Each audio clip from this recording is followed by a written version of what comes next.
Hello বন্ধুরা, আজকে আমি দেখাবো সিলভার কাপ মাছের ঝোল। দেখুন, দারুণ করে রান্নাটা দেখাবো সহজভাবে এবং খেতে খুব টেস্ট হবে। সিলভার কাপের ঝোল দারুণ খেতে লাগবে।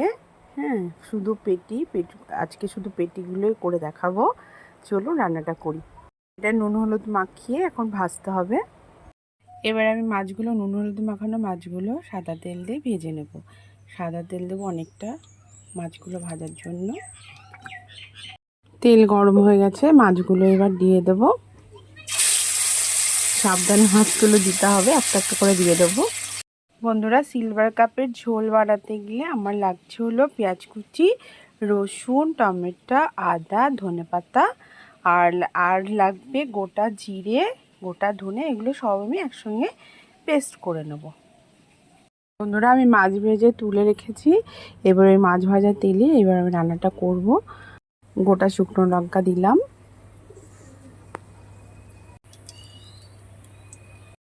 পেঁয়াজ কুচিয়ে রেখেছি, পেঁয়াজ কুচিটা দেব।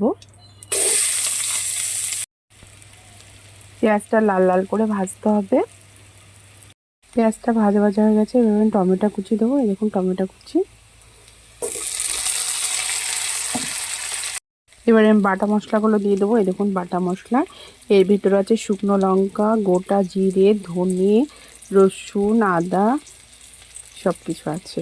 আমি একসঙ্গে সব বেটে নিয়েছি, আপনারা চাইলে আলাদা আলাদাও করতে পারেন। মশলাটা দিয়ে দেবো। মশলার মধ্যে স্বাদ মতো নুন দেবো। মিক্স করতে হবে, ভালো করে মিক্সড করে নিতে হবে। মশলাটা ভালো করে কষতে হবে। এরকম বন্ধুরা, মশলা দারুণ ভাজা হচ্ছে। আস্তে আস্তে করে মশলাটা, গ্যাসের ফ্লেমটা আস্তে করে দিয়ে আস্তে আস্তে করে কষতে হবে। বন্ধুরা, মশলাটা ভাজা ভাজা হয়ে গেছে। এখন আমি উষ্ণ গরম জল দেবো। অল্প, বেশি একটা ঝোল করব না, উষ্ণ গরম জল দেবো। মশলাগুলো ভালো করে জলের সঙ্গে মিশিয়ে দেবো। দেখুন বন্ধুরা, ঝোলটা টকবক করে ফুটছে। এবার আমি ভাজা মাছগুলো দিয়ে দেবো। দেখুন ভাজা মাছগুলো আমি এখন দিয়ে দেবো। দেখুন মাছের ঝোল হয়ে গেছে। এবার আমি নামানোর আগে একটু ধনেপাতা কুচি ছিটিয়ে দেবো। এই দেখুন ধনেপাতা কুচি দিয়ে দেবো, বিলেতি ধনেপাতা আর কি।